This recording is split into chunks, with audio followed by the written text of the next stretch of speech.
Have you noticed how small choices in your daily life have started to change because the weather is no longer the same?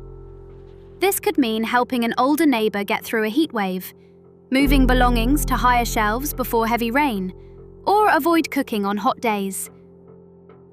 These actions might not look like climate adaptation, but together they add up.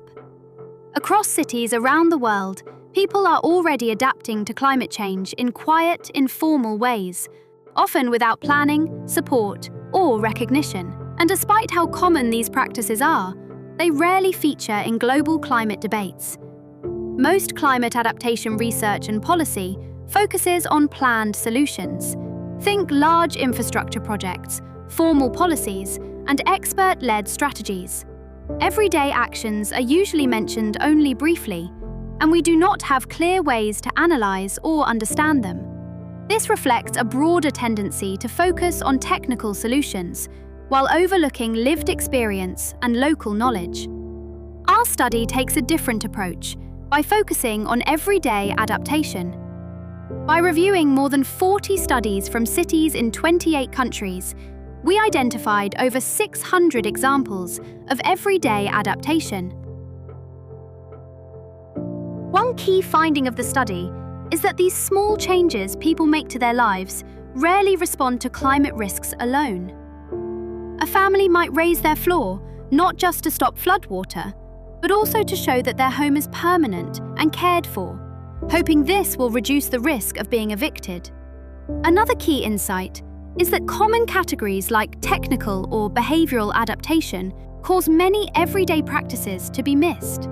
Our analysis brings some of these hidden forms of adaptation to light, such as nature-based and nature-centered practices, like making sure animals have access to food and water during heat waves, relations and networks, such as participating in mutual aid networks after floods, social and community action, like volunteering in community gardens, political action, such as standing for election, psychological, emotional, and spiritual practices, like practicing meditation or praying.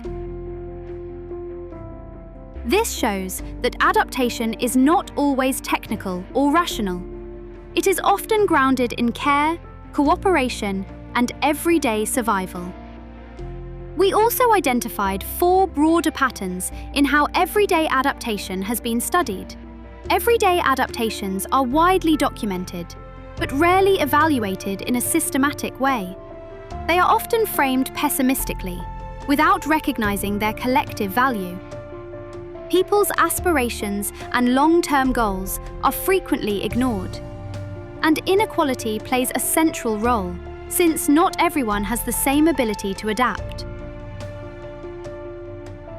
So what does this all mean? The small changes you notice in daily life are not trivial. They show that adaptation is already happening in cities around the world.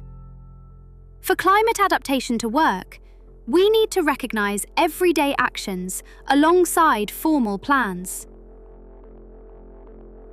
Listening to lived experience and local knowledge is essential for more equitable and effective responses to climate change.